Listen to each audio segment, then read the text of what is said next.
Yeah. On the one hand, yes, but on the other hand, think of all the baggage that he's got to plough through, plus he's got those three.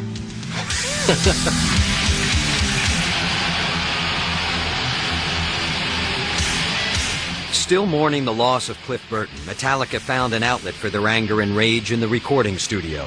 Their album, And Justice for All, was a progressive, frenzied, and violent album that pronounced the death of the American dream and found immediate favor with heavy metal fans. With Metallica, people truly feel a part of something. They feel a part of a unit. They feel a part of an army. They really are into participating with everybody else in making this big noise back to us. Sometimes so intense that it's louder than the PA system. They'll leave a venue like at 4 o'clock in the morning and there's kids still waiting out there. It doesn't make a difference how tired they are. They'll talk to every single one, sign every single piece of paper. They're incredibly gracious and generous, and their fans know it and appreciate it. We're just 4 lucky fans that got together and started playing. This could be you. In October of 1990, Metallica entered the studio to record their 5th album with producer Bob Rock. So I saw them live, and I was very surprised to see how powerful they were. He came to us and said, look, you haven't captured what you're capable of on a record yet. So I just wanted them to sound better. And basically, by sounding better, hopefully the audience would get bigger and more people could get into Metallica. Say your prayers, little one, don't forget my son, to include everyone. The recording process took over 10 months and cost over $1 million. The grueling sessions were plagued by creative differences and personal conflicts. Throughout the whole recording, we were so anal about everything, so protected about everything, so guarded about everything, that it created a lot of tension. We forgot why we were there, to create and play music. By the time the album was finished, 3 out of 4 of us were divorced. But by surviving the creative turmoil, Metallica emerged a stronger, better band. In August of 1991, they released their self-titled 5th album. The controversial cover reinforced the no rules but Metallica rules ethic. Black sleeve, black logo, no explanations. We've got a bone to pick with these two. You know, it's called Black Album. It's called Black Album. Now, where did the idea come from to do an all-black album, Metallica representatives? The Black Album entered Billboard at #1 and went double platinum in less than 2 weeks. It went on to sell 18 million copies worldwide and helped draw a mainstream audience to uncompromising heavy metal. When you have a record that won't go away, it gives you the opportunity to keep touring on it. Basically turned into a challenge for us, another challenge. Hell, Metallica, we'll tour 2 years. Screw it. We got the endurance.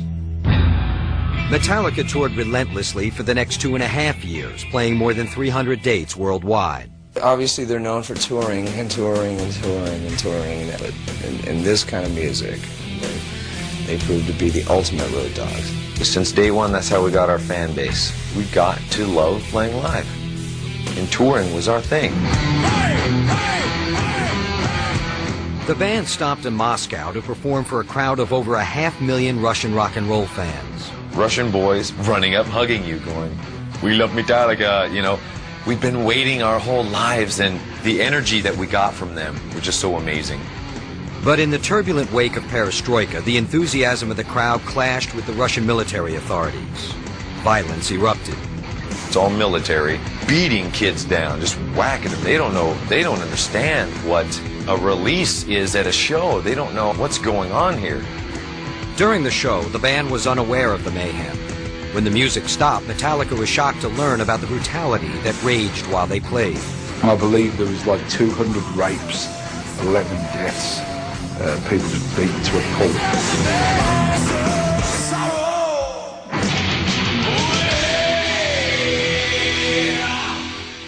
In the spring of 1992, a summer tour was planned featuring Metallica with Guns N' Roses.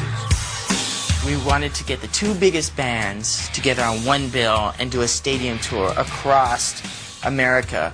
I'd always had an infatuation with Guns N' Roses. Always had an infatuation with bands that are unpredictable and dangerous. We learned a lot that summer. We learned what not to do as a rock band. The tour was plagued with cancellations and last-minute changes due to the recurring throat problems of Guns N' Roses singer Axl Rose. Then on August 8, 1992, the two bands were performing at Montreal's Olympic Stadium when a double dose of disaster struck. During Fade to Black, I'm up there playing the part, and these colored flames are going off. I'm a little confused on where I should be. I walk forward, I walk back. We have these flashes of magnesium that burns at 1,200 degrees, 1,800 degrees, who knows, but hot enough to melt metal. The pyro guy doesn't see me that I've walked back out there. A big colored flame goes right up under me, and instantly I, squint and turn.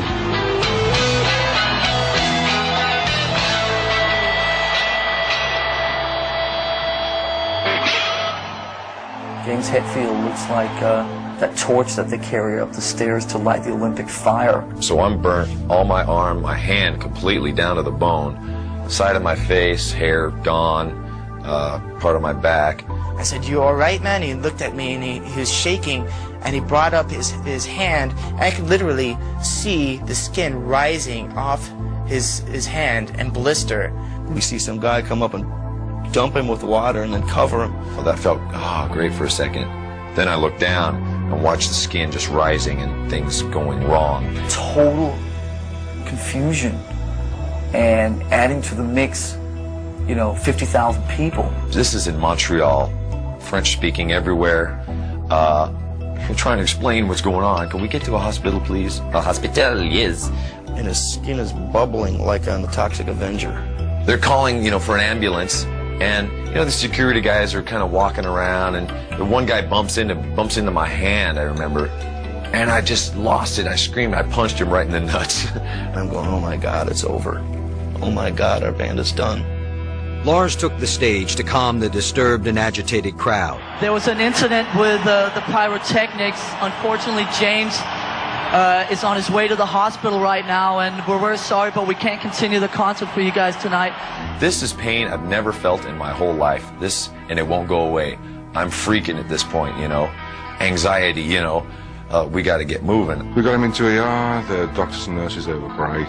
They cut off his rings, his fingers were swelling. It was not a pretty sight. It was with the pain he was still going through and the unknown future that this was pointing the way to. One of his first thoughts was getting a replacement guitar guy to make sure the tour didn't have to stop. James had sustained second and third degree burns to his left hand and both arms. He had stepped into a 12-foot-high, 3,200-degree tower of flame and survived. His future with the band was uncertain at best. Meanwhile, back at Olympic Stadium, a tense crowd waited for Guns N' Roses to perform. Guns N' Roses could have come out and saved the day by going on and playing a 3-hour blistering set. That didn't happen. He took his whole band off stage, and that's when all hell broke loose. Coming up, frustration leads to destruction in Montreal. People just storming into the grandstands and destroying everything. Fighting the police, burning everything inside. And later, Metallica trims its image, but not its edge. Metallica is all about music, not the length of our hair. When Behind the Music continues. But we promise you one thing from Metallica, and you know that we always good by our words. We will come back and finish our concert and play again for you as soon as we can within the next couple of months. Thank you, Montreal. We're sorry, okay? On August 8, 1992, James Hetfield sustained severe burns after stepping into a tower of flame at Olympic Stadium in Montreal. Hours later, concert headliner Guns N' Roses took the stage